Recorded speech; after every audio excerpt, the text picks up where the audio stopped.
It's new mic day. Hit the music.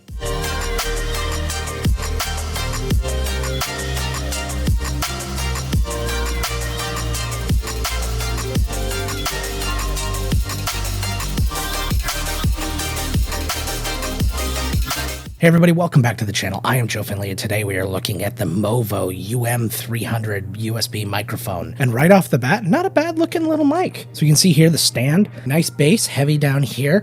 This part's plastic though. It's actually two separate pieces, worth noting.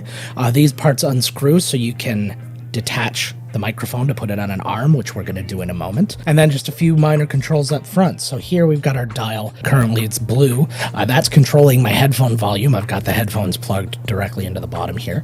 If I tap it here, it mutes. Now you can still hear me because I'm using this microphone at the moment.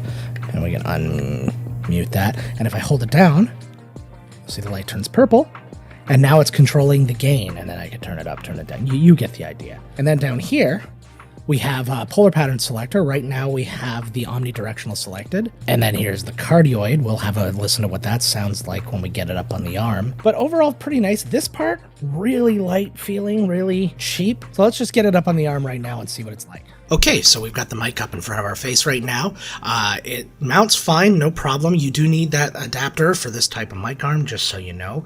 Again, you can go and find those. I'll put a link down below to where you can find some nice metal ones, but I do happen to just have a bunch around the house because of other mics and stands and all that crap that I have. So I like the way that it mounts. I'm weirded out though because the threads are like center but towards the back of the microphone, so it just kind of sits a little off center, which isn't a big deal. It does mean that my cables hang down kind of right in front of me like this. Now I can run this one up similar to that, but then I've got this headphone one to deal with. But I mean, that's really not the end of the world. Now I did consider for a moment that this might be the same situation that we had with the Razer Siren V2 Pro, where you need to talk into the top instead of into the front. It doesn't seem to be the case here, although right now I do have the omnidirectional on, and we can prove that just by kind of going around and we'll just keep talking, and it's all talking, and we're still good, and we're still all over the place, blah blah blah.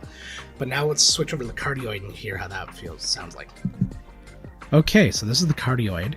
I hear a lot of the noise disappeared right away, so that's a good sign. Here, let's just listen to room noise for 1 second. So it's not perfect, but it's better. So those are your two patterns, and then again, if I talk into the top, test 1, 2, 3, I'm not hearing it as well as I hear it when I'm here, so crisis averted. I will say the microphone looks really nice on stream. I know it's pretty bare bones in terms of RGB or anything like that. You don't necessarily need that if your microphone looks good. For example, here's my Rode Pod mic. This thing looks dope, so why would I need it to light up or something like that? This is nice and simple. Like, think of the Shure MV7 or SM7B or something like that too. It's just a good looking mic. We've had ones that just don't look as good, or ones that do look good and then they just added a bunch of flashy things anyways that weren't really necessary, and all that really did was drive up the price. Alright, so we should just dive right into it and let's do those test phrases that make this show so freaking popular. The small pup, not a hole in the sock. The fish twisted and turned on the bent hook. Pressed the pants and sew a button on the vest. The swan dive was far short of perfect. The beauty of the view stunned the young boy. Okay, so I've had a chance to listen. Not terrible. It lacks a certain presence just straight out of the box, but that's not unusual for most USB microphones. So let's dive back into OBS and DaVinci, throw some VSTs on it, and see what we can make it sound like. The small pup, not a hole in the sock. The fish twisted and turned on the bent hook. Pressed the pants and sew a button on the vest. The swan dive was far short of perfect. The beauty of the view stunned the young boy. The small pup, not a hole in the sock. The fish twisted and turned on the bent hook. Pressed the pants and sew a button on the vest. The swan dive was far short of perfect.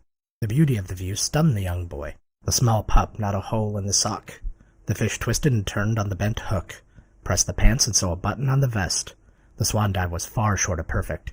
The beauty of the view stunned the young boy. Alright, definitely felt a little bit better. I managed to get a little bit more bass into my voice. I managed to get a little bit more of the high-end presence. I dumped out some of the mids, the usual thing that I do. It sounded good. The small attacks on the noise gate from the OBS left a little something to be desired, or just straight speech. But again, if you're going to have things like music or game audio and stuff in the background, you're not going to notice those. Overall, for the price, which is about $59.95 US right now, according to their website, it's not bad at that price point. There are some light mics that I prefer. I've talked about the JLab Talk Go a lot. I've talked about the Razer Siren Mini a lot. Those are kind of preferred mics for me for that kind of price point. I do like some of the controls it has on here. The fact that it does have a polar pattern selector, but then again, so does the Talk Go. I don't like how long it takes to have your thumb down to change between microphone gain and headphone volume on here.